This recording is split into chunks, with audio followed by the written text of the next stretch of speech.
were many, many, many people who said, what a fantastic thing, what a ridiculous thing, what a stupid thing to think that a few 100,000 people like this can defy not only Britain, but really the United Nations and the rest of the world, and get away with it.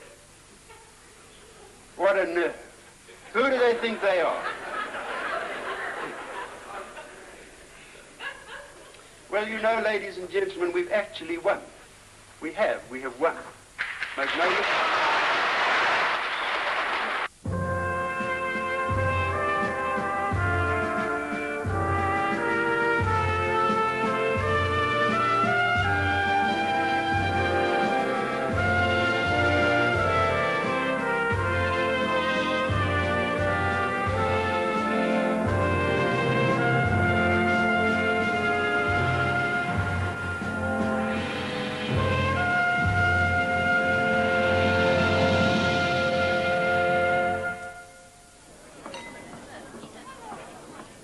By 1964, independence under black rule had been conceded for all Britain's African colonies, except one. In southern Rhodesia, 200,000 white settlers still ruled the colony's 3 million blacks, and were determined to keep it that way. To protect their lifestyle, the most luxurious in Africa, they chose a new prime minister with instructions to fight any British move which threatened white control. The era of civilized control in southern Rhodesia isn't estimated in a period of 2 years, as some people have tried to. We don't even stretch the era of civilization in southern Rhodesia to 100 years. As far as we are concerned, it has got to be for all time. And of course, ladies and gentlemen, that means only one thing: independence.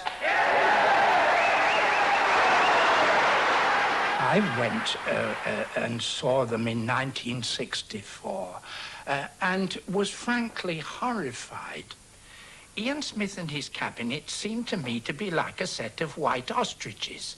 Nothing that I or Harold Wilson or anybody else said to them made the slightest difference. I said they'd got minds like Polaroid sunglasses. Only welcome information penetrated. Anything unwelcome simply didn't get through. Smith refused independence on his terms, resolved to seize it by a unilateral declaration of independence.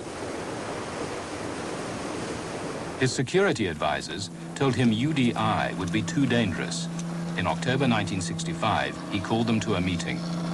Ian Smith in the chair said that it now had to be a political decision. His colleagues would make that decision. We were all to prepare for UDI, but await a favorable opportunity for its implementation. That opportunity came surprisingly within a couple of weeks. The British Prime Minister arrived in Salisbury, desperate to find some compromise to avoid UDI. But Smith rejected any plan that might lead to majority rule. The African leaders looked to Britain to stop Smith, if necessary, by force. I've had to tell them that their demand for Britain to attempt to settle all Rhodesia's constitutional problems with a military invasion, this demand is out. And if there are those in this country who are thinking in terms of a thunderbolt hurtling from the sky and destroying their enemies, a thunderbolt in the shape of the Royal Air Force, let me say that thunderbolt will not be coming. I think it was insane. I simply cannot understand the Prime Minister letting Ian Smith know that we wouldn't intervene by force, because in a situation where you've so few cards in your hand, you mustn't tell the other side that you have no cards. This, in effect, gave the Rhodesian government their opportunity. Because, if I remember, it was within a matter of hours that the Rhodesian cabinet met on the 1st of November and confirmed the decision to go for UDI.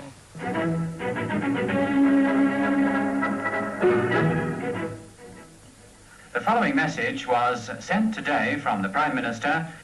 I remind everyone in the services that first and foremost he is the servant of Rhodesia, his country, and of its government. The British government will not hesitate to employ every device, legal or otherwise, that occurred to them to sow doubts in the minds of civil servants, members of the armed forces and of the prison service, and to detach these services from their loyalty to the government and to Rhodesia itself. Only Rhodesia could have dared a UDI. In other colonies, the British authorities could quell a settler rebellion, but Rhodesia was unique. They had their own police, civil service, and armed forces under the settlers' control. The only way Britain could stop UDI was by military invasion. But Harold Wilson had a parliamentary majority of only one, and a general election was coming. He feared the reaction of his electorate. An invasion could lead to a long and bloody war with their Rhodesian kith and kin. He asked his civil servants to come up with something else. We civil servants sat in our bath, and the only thing we could come up with was some middle course between the extreme of doing nothing, which Harold Wilson obviously wouldn't have, and the extreme of using force, unacceptable for many reasons. So all we could think of in the middle was economic sanctions. We believed right from the beginning that sanctions were a farce and that they're not going to work. Joshua Nkomo, the father of Zimbabwe nationalism, had long been fighting for African rights.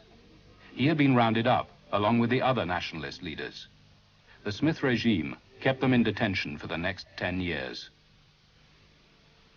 Sitting in detention in our camps in Gonaguzengwa, where the railway line passed a few meters away from our gates, we could see the tankers go past from Lorenzo Max.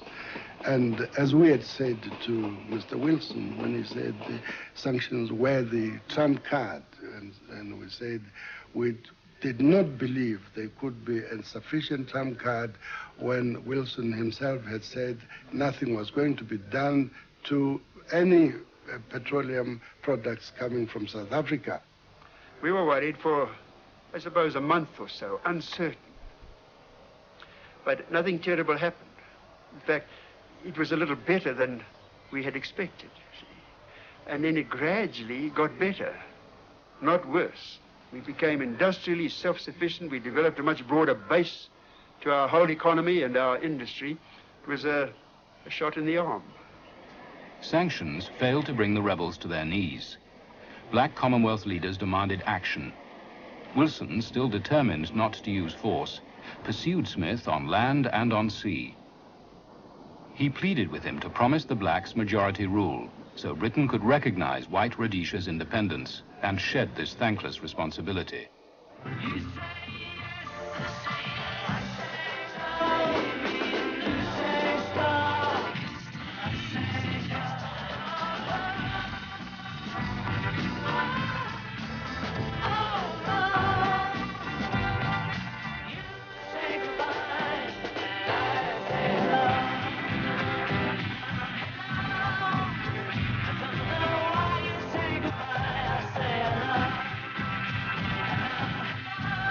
Wilson made increasingly generous offers, but Smith turned down every one.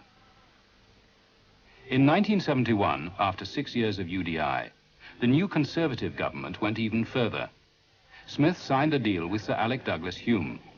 They agreed to remove some discrimination against Africans, but leave the whites in charge of the timetable for majority rule. Smith would go on ruling the country, and Britain would be shot of it. What do you think the Africans will think of the settlement? Well, I think they're the happiest Africans in the world. Do you think they'll approve of this settlement? Yeah.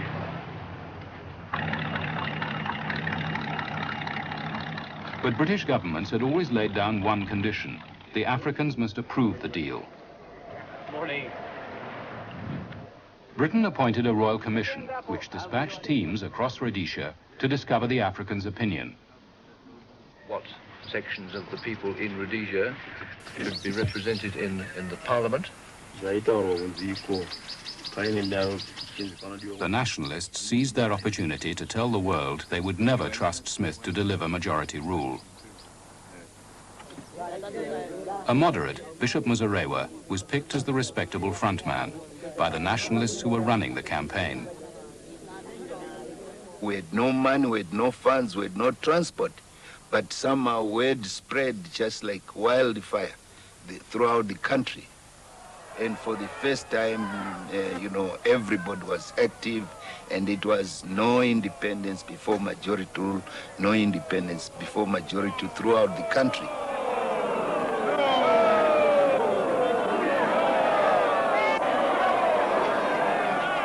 There will be no mistake in their report that this was a very unanimous and definite no from us. To Hume's disappointment, the Commission reported the Africans turned down the deal. The nationalists had stopped Smith gaining legal independence, but were no closer to removing him. Many believed this could be done only by force. 10 years earlier, black violence had erupted, but it had been sporadic and disorganized.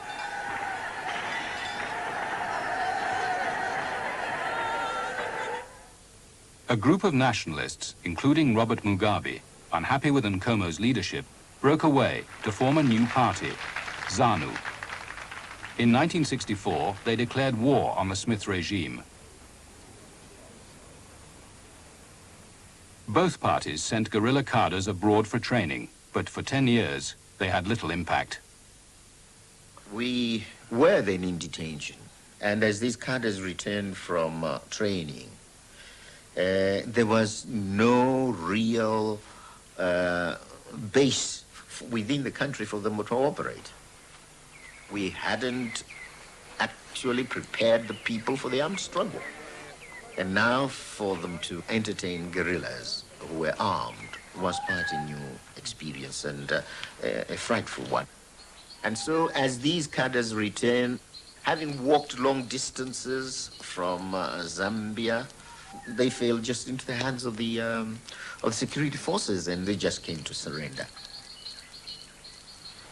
Our intelligence was so good at that stage that we knew who was coming, where they were likely to be going. We frequently knew the date in advance and the place of crossing. We accounted for any number of groups in that period. Some disappeared without trace because that was the nature of the terrorist war at that stage. Our success rate was as near as damn it 100%. The villagers believed the guerrillas had little chance against the superior forces of the Smith regime and frequently informed on them. The ZANU leadership realized they needed to change tactics. They turned to the teachings of Mao Zedong. The Chinese instructors in the various camps in Tanzania were educating and instructing our cadres and using the Maoist approach that you must use the people.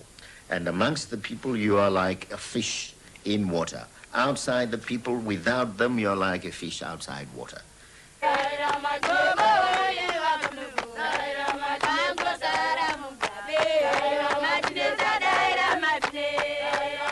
ZANU would come at dusk and require the villagers to attend meetings lasting through the night.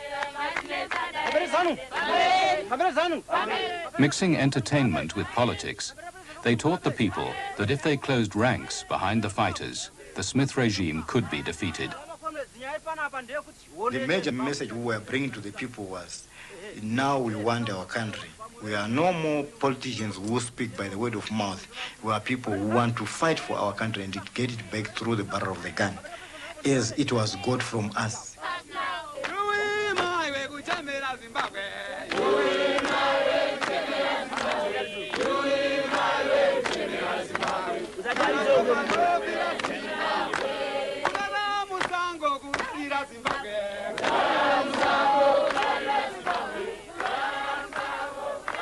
Our sources of information began to dry up. A new pattern emerged. We were reacting to guerrilla activity more than in a position to preempt it or do something about it in advance. The Rhodesians were taken by surprise when, just before Christmas 1972, the guerrillas launched a series of attacks on isolated farms. Over the next 5 years, the war spread throughout the country as thousands of guerrillas infiltrated. Rhodesia had been protected by its white neighbors, South Africa and Mozambique, leaving Zambia the guerrillas' only route in. When the Portuguese left Mozambique, the whole of Rhodesia became vulnerable to attack from the east. With Nkomo's forces still infiltrating from Zambia, and Mugabe's now coming from Mozambique, the Rhodesian security forces had over 1,000 miles of border to guard. They could no longer stop the guerrillas coming.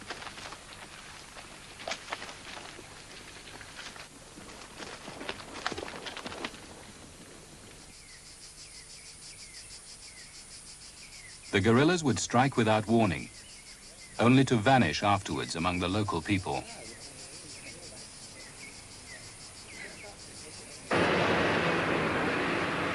Using anti-terrorist techniques learned fighting with the British in Malaya and Kenya, the Rhodesian security forces hit hard at villages suspected of sheltering guerrillas.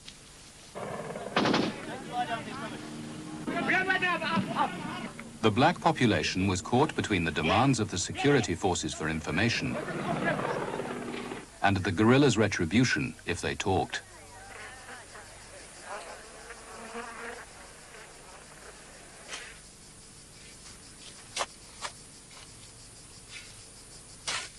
We don't think Rhodesia's about to collapse? No, I don't think so at all. I don't know why we should think that at all. We've had no indication that there's going to be any fear of Rhodesia collapsing. What about the wall that's going on? Don't you notice the wall? Yes, I've got a son in the wall. But doesn't that make a difference to you? No, I don't like the wall. That's the one part I don't like, but it's essential. They ought to have known that we were losing, but because of the effects of propaganda in the country, it probably wasn't fully enough appreciated by the bulk of the whites that we had now moved into that not only no-win situation, but losing situation. The guerrilla war had accomplished what British diplomacy had failed to. The Smith regime was now ready to bring blacks into government, but not Mugabe. Released from detention, he fled across the border to ZANU's guerrilla base in Mozambique and joined forces with Nkomo in an uneasy alliance called the Patriotic Front.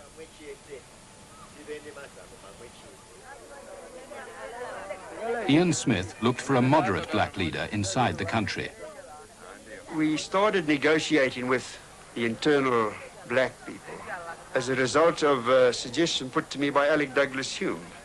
He said, can't you get together with some of your internal blacks? Because if you can make a solution which clearly indicates that the blacks are in, and in fact that the blacks are in the majority, he said, I believe the whole world would have to accept that. Smith tried a clever trick. He agreed to form a government with a majority of black ministers, thus securing Bishop Muzorewa as his front man. But he ensured that real power stayed with the whites by keeping the civil service and security forces firmly in white hands. Smith and Muzorewa argued that with a black government in office, there was no reason for the guerrillas to keep fighting, and the world should accept Rhodesia's independence as legitimate. I'm thinking that independence per Salisbury is December 31st. There is no independence in Salisbury, and you know it. That is irrelevant to us. If you didn't know that, know it now. I know. That is irrelevant. I know that's your We argument. are fighting to get the transfer of power. If the 2 or 3 chaps decide to join Smith, they become part and parcel of the regime against which we are fighting. And it doesn't matter whether that regime has got black or white face. That's not what we are fighting. We're not fighting against Smith because he's a white man. We're fighting against Smith because his regime is unacceptable. It is a fascist regime, it is a racist regime, and that's all there is to it.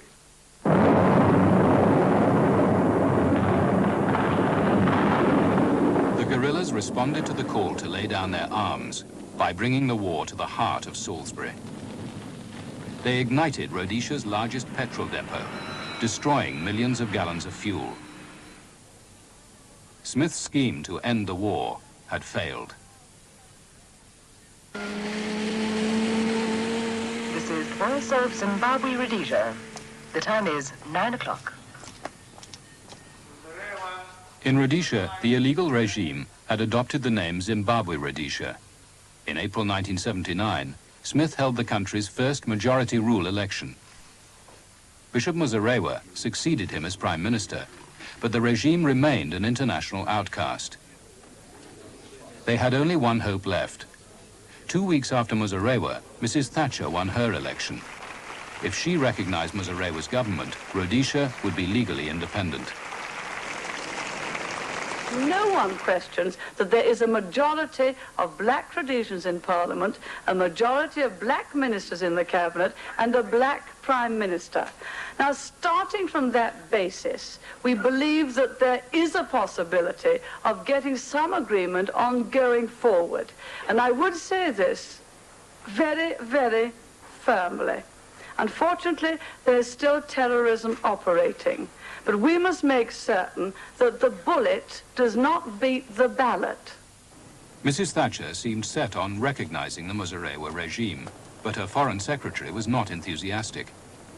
In my judgment, that would have been really disastrous. I mean, I don't think we'd have been driven to it, but what would have happened would be that the war would have intensified. I think you would have found that the Soviet Union would have become infinitely more involved, and I think the Commonwealth would have broken up. I think there might very well have been sanctions against Britain in the United Nations. We shouldn't have had a friend in Europe. I mean, it's idle to deny that there were differences of opinion in the Conservative Party about what the right thing to do was, and so it took a bit of time to get ourselves sorted out.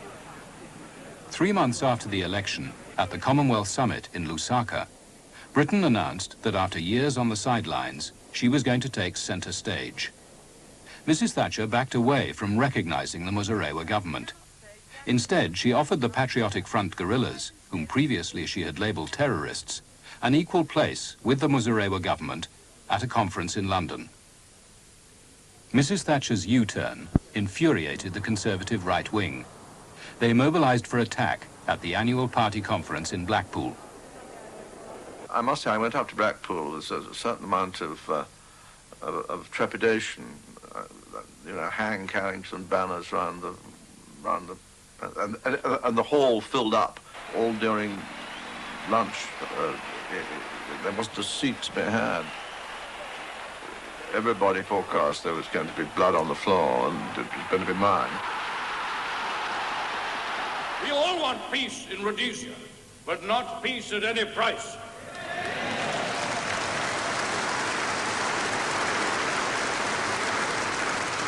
The Conservative Party cannot weigh the pro-Soviet, totalitarian, terrorist Patriotic Front in the same scale as the pro-Western, pro-democratic government of Bishop Muzorewa.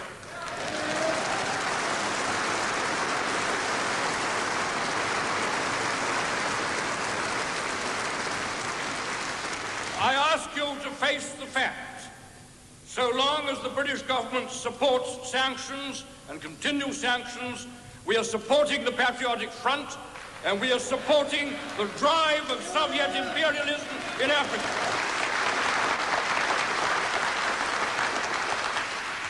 Think what it would mean if we threw over the chance of a settlement at this stage. I believe that the government were right to try to get a settlement. Were right, even at this 11th hour, to seek to get the parties together. Were right to get the backing of the Commonwealth. Were right to take this chance, once and for all, of ending the war.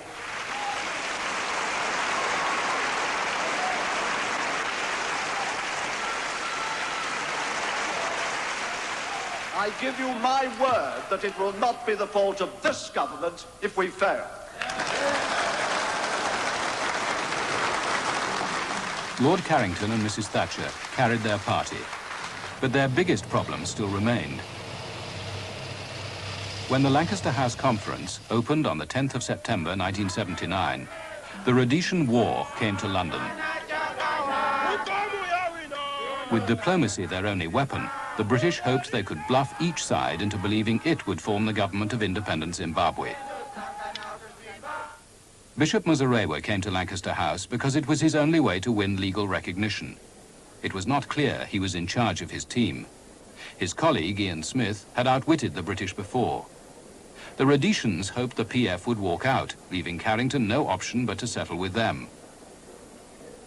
Patriotic Front leader Joshua Nkomo hoped a deal could be reached, leading to fresh elections, which he believed he would win. He was reluctantly accompanied by his partner Robert Mugabe, who thought victory in war more likely than the conference to bring his party to power. Our position is that we are the genuine and authentic representatives of the people of Zimbabwe. And we haven't acquired that title by some monkey tricks. It's been by dying in battle. And we have that obligation. Some of us see mass graves as we sit in that conference. Everybody viewed it, the conference, with the greatest possible distrust. I mean, and me. I hated every minute of it. It was an appalling, nerve-wracking business, because the consequences of it going wrong, I mean, not just for the people who were fighting the war, not just because of that, but I mean, the consequences to Britain and British policy were really rather frightening. Carrington wanted a British governor in charge while new elections were held. But first, he had to get Muzorewa to stand down. The bishop had sent for me sometime after midnight. It was about 2 o'clock in the morning, I think, that I arrived to find him in his bedroom in what I would describe as a prayerful mood. Fortunately, he didn't ask me to get down and pray with him, though he had done on other occasions. He was worried that, as he put it, he was on the horns of a dilemma. Whether to accept now what the British were proposing, which was in effect that he should stand down as Prime Minister and accept a British governor during the elections. We discussed it, and neither of us could think of any precedent in the history of Africa where any African leader had relinquished power and ever been able to recover it. Well, to be honest and frank, I did not like it, thinking humanly. But after some thought and prayer overnight, I decided to step down. The Bishop Muzorewa told us that he had made the decision based on political intelligence and his own understanding of what the British had in mind for him and for the country, that he was looking to the Foreign Office in Britain and to God to see him right, which perhaps was expecting a little bit too much from two such unlikely collaborators. I could see through the Lancaster House agreement early on. I remember telling them, Carrington as well, that that constitution they were trying to sell us would give us a PF government. At that time, remember, Mugabe and Nkomo were together. They accused me of being an alarmist. This was the talk in the corridors. I remember Lord Carrington saying to me, "But my dear Mr. Smith, the whole thing has been planned to ensure that that will not take place." Smith, unable to persuade the Salisbury delegation to heed his warning, left for home. He was succeeded as the figure the white Rhodesians relied on to safeguard their interests by General Walls. Suspicious of Foreign Office assurances, he sought a meeting with Mrs. Thatcher. She said certain things to me which made me think that the kind of political solution for which we had always hoped, non-racial, multi-interest, anti-Marxist, that kind of political solution was going to triumph. And unhappy though we may have been, one had to accept those assurances that that was the general flow, the way it was going to work. Having secured the Salisbury delegation's agreement, Carrington tried to make the PF follow suit. This evening, Lord Carrington pretended that all had been well, pretended that there had been progress. As far as the Patriotic Front is concerned, there have not been discussions at all with anybody in respect of the substantive matters regarding the ceasefire. And we insist that there can never be any agreement. This is just rubbish, absolute rubbish. Nobody will take cognizance of it. With our government's acceptance of the British proposals, I believe there's a way open for a fairly quick return to normality as far as the political scene is concerned. But with or without the Patriotic Front? With or without the Patriotic Front. Thank you, you've answered it. I don't care. But if the front doesn't come in, General, the war will go on. That's right, and then the front will be demolished. Steady, bomb gone. Not falling. With the conference still in progress, the Rhodesian security forces launched an all-out assault.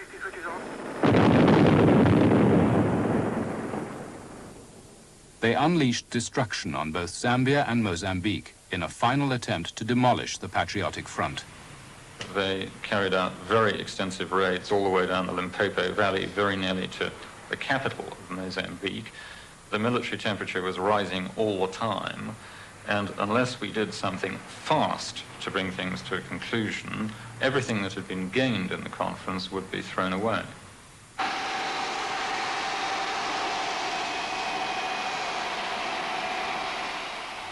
Carrington and Mrs. Thatcher took an enormous risk. They sent Lord Soames out as governor, even though no ceasefire had been agreed. Carrington gambled that if he moved forward with Muzorewa's government, the PF would not want to be left out. For the first time in its history, Rhodesia was ruled by a British governor alone. His only warm welcome was from a small group of loyalists outside Government House.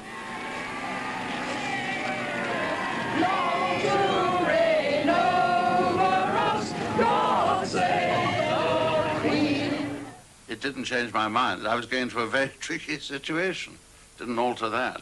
And of course, the fact that I was arriving before Lancaster House was finished made it a lot harder. With his governor a sitting target in Salisbury, Carrington tried to push the Patriotic Front into signing. We've been given an ultimatum for 11 o'clock tomorrow morning. Is it 11? Yeah. For 11 o'clock tomorrow morning. The answer is a clear and eloquent no to Carrington. The answer is no. And he and his governor can go hang. There is a limit to power. And here Carrington's power ends. If he wants to wreck it, let him go ahead. He has a British governor stuck in Salisbury. And as far as we are concerned, our orders to escalate the armed struggle stand. And if need be, we will issue fresh ones this week. And it will be all out war with a British governor in place. The final session of the conference ended in failure. Mugabe, not trusting the British, raised objections to details. He believed that if he continued the war, he would eventually win independence on his own terms. But he needed the support of one man, President Samora Machel, who provided his base in Mozambique. For 8 years, the Marxist leader had been Mugabe's crucial ally. The Foreign Office made this appeal to the president. There was a chance, and there wouldn't be another one, for Mozambique to escape the consequences of the war continuing. President Machel had exerted his influence with the Patriotic Front before. If ever there was the moment to do so, it was now. Mozambique had a representative at the conference. He relayed the British appeal to President Machel and received fresh instructions. I eventually had to convey a message to the Patriotic Front that we, the Mozambican government, did not feel that there were any issues at stake at that stage of the conference which would justify the breaking of the conference, that we were not willing to accept the blame for the conference breaking on such minor issues. And I think it was a way of assuring the Zimbabweans, of assuring Mugabe and Nkomo that they could take this plunge. We were with them for that plunge. But if they did not take the plunge, then things were not going to be as they had been before. Machel's message arrived as Mugabe was leaving London to take his case to the United Nations. He abandoned his flight and accepted the agreement. Yes, even as I signed the document, I was not a happy man at all. I felt we had been cheated to some extent, that we had agreed to a deal which would, to some extent, rob us of the victory we had hoped we would achieve in the field. O que nos levou, em breve, é que a Margaret é corajosa. Não tem vergonha de ler as páginas da história. Enquanto outros governos, não. Eles poderiam perguntar por que apoiam uma senhora que é do conservador, mas quando tem a razão e quando tem a força para isso. Quando tem a razão e quando tem a força para isso, nós apoiamos. E já resolveu o problema rhodesiano. Portanto, não falhamos.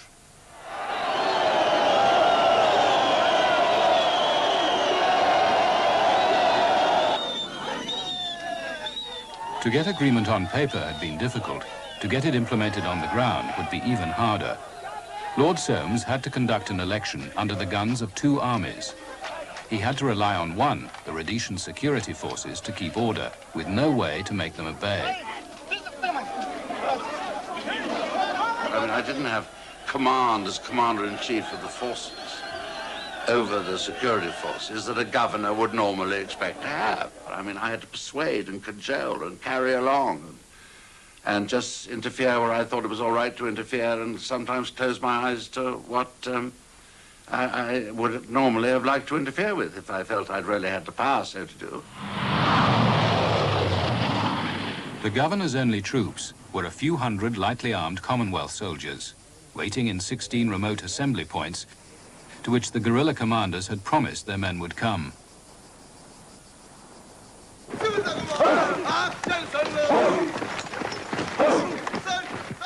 British intelligence repeatedly said that there was something like 6,000 or 8,000 Zanla guerrillas inside the country. But when we were now asked to declare how many guerrillas we had, we chose to declare 20,000. If everybody thought we had 8,000 and they were willing to deliver 20, then clearly we didn't have anybody else left.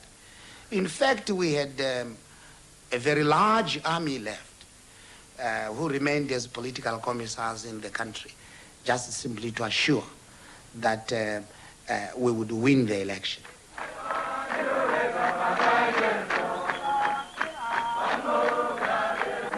By this morning, another 1,000 and more had checked in, bringing the latest total to over 17,000 men from all over the country, but mainly in the east and northeast, men of Robert Mugabe's Zanla forces. As of this time, the numbers now exceed both British and Rhodesian estimates of how many nationalist guerrillas there are inside the country. The Rhodesians are claiming that many of those coming forward are women and children, quickly recruited to boost PF numbers. They sent in their mujibas, that's the sort of youth league. They sent them in with a few anti-eaten old muskets and a few rusty old weapons that couldn't possibly have been the terrorist weapons and equipment. And meantime, the terrorists themselves mingled with the population and made damn certain which way they were going to vote in the forthcoming election.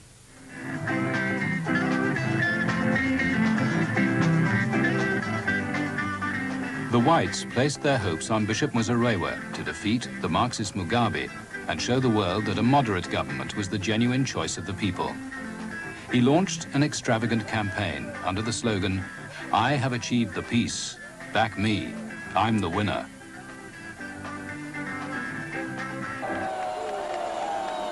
But this time, the opposition was more formidable.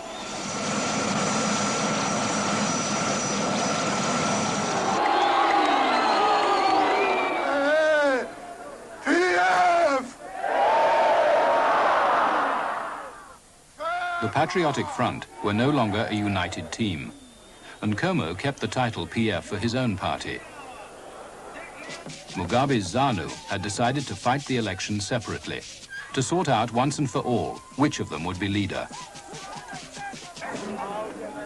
Nkomo's supporters from the minority Ndebele tribe closed ranks behind him.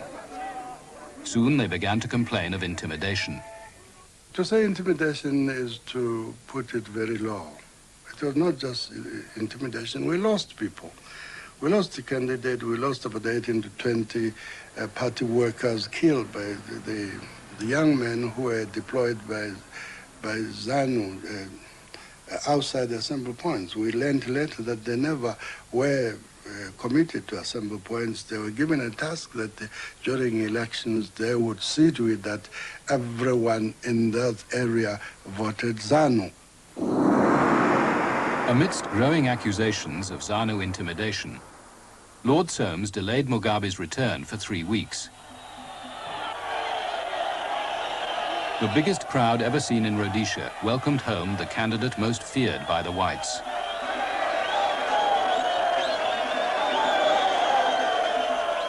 We are the party that fought against the rebellion, the party that fought for legitimacy.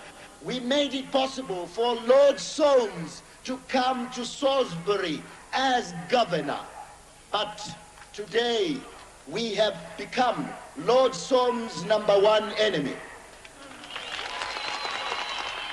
I had the same picture that everybody had had, that he was something of a Marxist ogre, and that he'd as soon try to look at you and all that, and that he was, in quotes, a bad man. I mean, that was the image that he carried. I want to see the freest and the fairest elections possible in this country, with as many political parties who want to take part in it. But intimidation is rife, violence is rife, and I've got to do everything that I can to minimize this. And hence my ordinance yesterday. Lord Soames gave himself the legal power to ban any party guilty of intimidation. I should warn that should he use those powers to ban ZANU from participating in election, then ZANU would hold itself absolved completely from the commitment to the Lancaster House Agreement.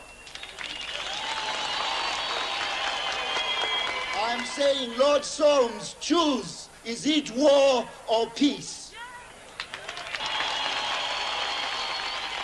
It was really the most important decision, I think, which I had to take throughout the whole of the 2 months leading up to the election. Lord Soames knew that his men in the assembly camps were virtual hostages to thousands of guerrillas tensed for action if he decided to ban ZANU. But the Rhodesian security forces had the power to seize control if they didn't get their way, and they wanted Mugabe banned. There were quite enough people who didn't think like we thought and were prepared to do almost anything to keep Rhodesia under white control.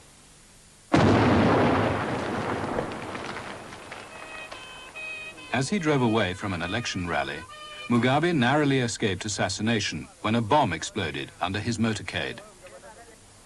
This is another instance of the least said the better. But as Mugabe himself said at a later stage, we had spent years trying to kill each other.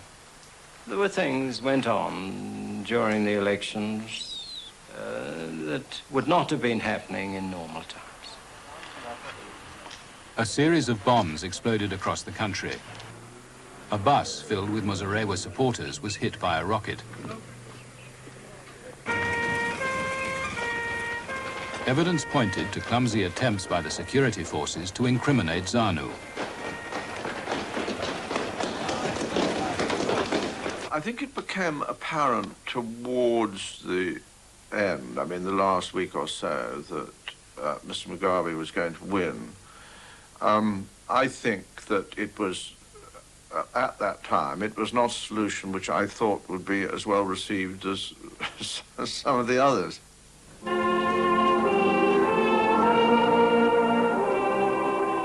Some of the governor's Foreign Office officials advised him to ban ZANU in a few areas of high intimidation. This should take enough seats from Mugabe to stop him coming to power. We got word from within Lord Solmes's team that there was a group which wanted us banned. But Lord Solmes was said to be resisting this. Among my staff, there was a difference of view here, a perfectly understandable and acceptable difference of view, but I had to take the decision. I believed he was going to win anyhow. And I used to say, well, you must remember, this is Africa. This isn't little Puddleton in the marsh. And they behave differently, and they think nothing of sticking tent poles up each other's whatnot, you know, and doing filthy, beastly things to each other. It does happen, I'm afraid. It's a very wild thing in an election. Lord Solmes decided that a partial ban was not worth the risk, because Mugabe was heading for a landslide victory. As polling day dawned, it became clear he was right. Well, I think we realized then that what we'd predicted all along had come to pass. The massive intimidation had had its intended effect. And there was no way this was going to be a free and fair election. There was no way that a political solution which any anti-Marxist people could favour could flow from it. I suppose of all the times that was the most dangerous, and the most dangerous thing, I suppose, was a coup, a white coup, and this was very much, I know, in Lord Solmes's mind during the whole of this period. On Sunday, the 2nd of March, while the votes were being counted, General Walls, still in control of the army, summoned the governor's top officials to Rhodesian Security Forces headquarters. We reminded the governor's staff of the terms of the agreement, and we asked that the elections be set aside, declared not free and fair. We said that we had promised a free and fair election. There had been an election which, broadly speaking, was free and fair, and we were going to help the government which emerged from it in every way we could. Typical diplomatic language as to why nothing could be done, a wringing of hands and well, we can't do anything, and you know, it's terribly difficult. The United Nations have been here and people from all over the world are watching us now, and how can we possibly stop it at this stage? We certainly felt that the people we were talking to were beneath contempt.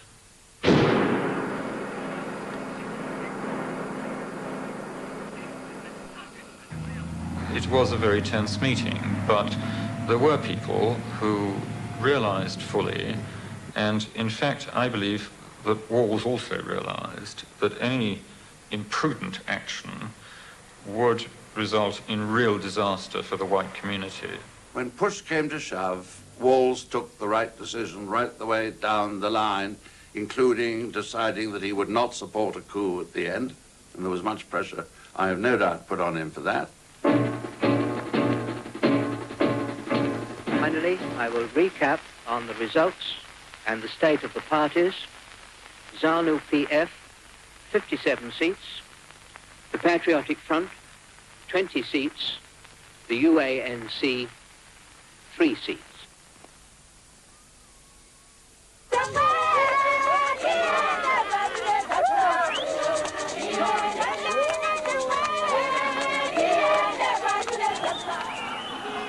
As ZANU supporters celebrated, many whites were packing their bags. Mugabe had to do something to reassure them.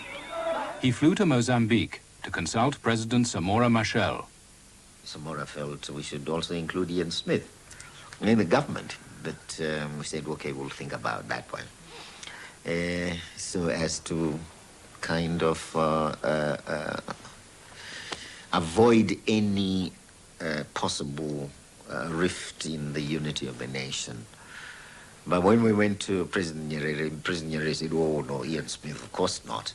We couldn't go that far, but we felt that we should include some whites in the government. The governor, now working closely with his prime minister, also advised reconciliation.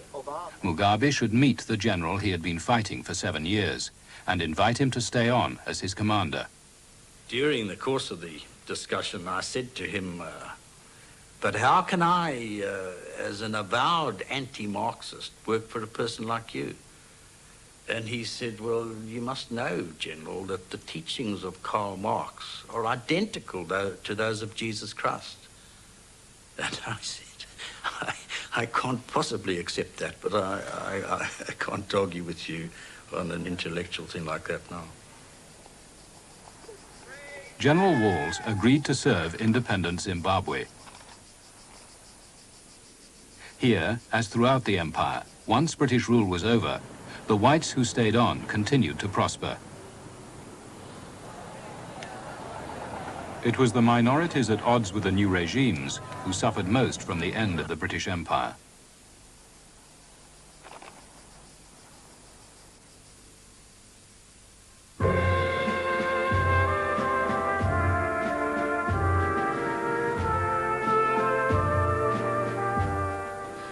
That was the final programme in our series, End of Empire.